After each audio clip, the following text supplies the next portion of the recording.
Washington, D.C., July 28, 1932.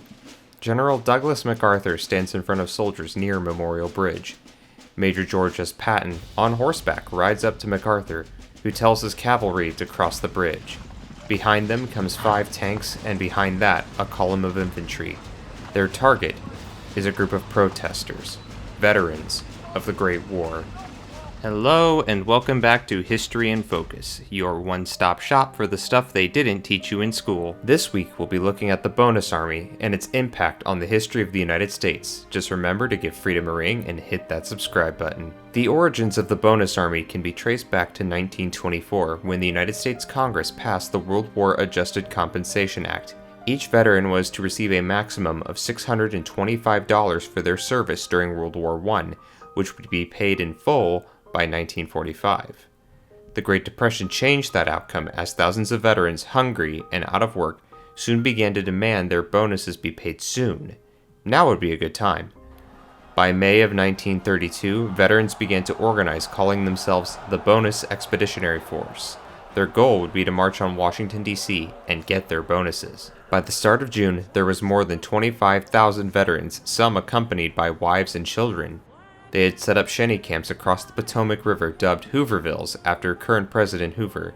Interestingly, despite racial prejudices of the times, these camps were mostly desegregated, as former white and black doughboys mingled with each other, and by all accounts these men were well behaved. The camps were organized and had support from the locals of Washington, with the superintendent of the Washington, D.C. Police, Pelham Glassford, helping to provide food and cigarettes to the camps. On June 15th, the United States House of Representatives passed the Wright-Patman Bonus Bill, which pushed the date for the soldiers to receive their pay sooner. On June 17th, as the bill was being debated in the Senate, 6,000 bonus marchers assembled at the Capitol building to voice their support for the bill. However, it was defeated in the Senate by a vote of 62 to 18. Now, this might sound all well and good, bad for the bonus marchers, but hey, they'll keep up the fight, right? It's a peaceful assembly. Well, there's just one problem. You know him, you love him, J. Edgar Hoover, the director of the Bureau of Investigation, the predecessor of the FBI, was determined to prove that there was a communist organization in the marchers. Now, to be clear, there were some communists present, but the protesters rejected communists outright, removing them if discovered with the slogan, "Eyes front, not left." By July, the situation was beginning to turn sour in D.C., as food began to dwindle and sanitation conditions worsened in the Hoovervilles. By now, most of the members of the BEF had left home, but there were still nearly 2,000 to 10,000 people present, and in the Washington heat, things began to turn turbulent. Fearing a riot, President Hoover ordered that the BEF hangers-on be removed from the district on the 22nd of July. Glassford managed to get that date pushed back to the 28th in the hopes the remaining protesters would leave on their own. Sadly, he was wrong.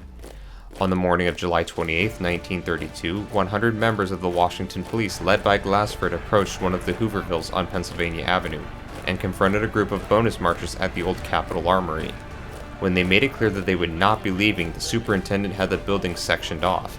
The BEF members left shortly after. By now, more members of the Bonus Army had assembled, and by noon some had tried to retake the armory and pushed into a group of policemen.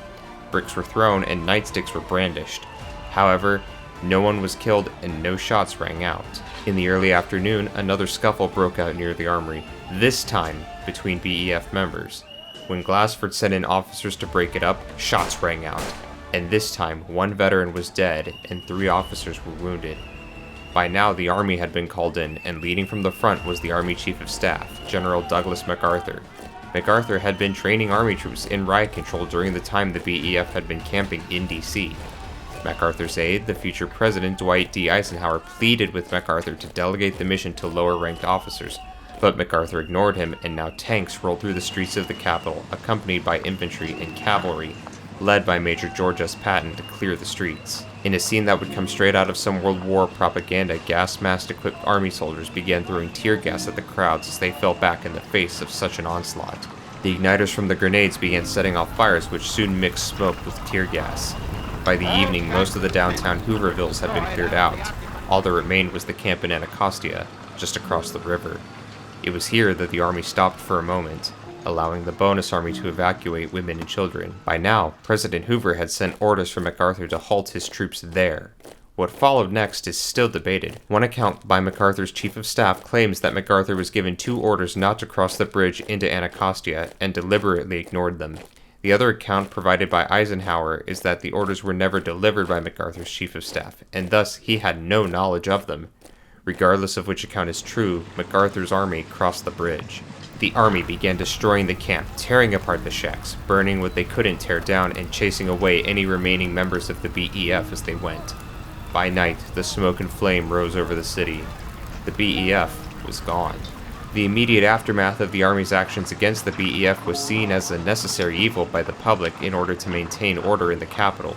But the act of using the Army in the first place to attack veterans who were considered heroes was not only ridiculed in the press, but also by the public. This anger only grew when the story of Joe T. Angelo was reported. Private Angelo was a decorated veteran, a recipient of the Distinguished Service Cross. He had saved Major Patton's life during the Meuse-Argonne offensive by dragging the wounded officer to safety under fire. Patton even called him, without a doubt, the bravest man in the American Army. I have never seen his equal. Angelo was part of the Bonus Army, and when he encountered Patton again as the Bonus Army was being driven away, he said to Angelo and the men around him, "I do not know this man.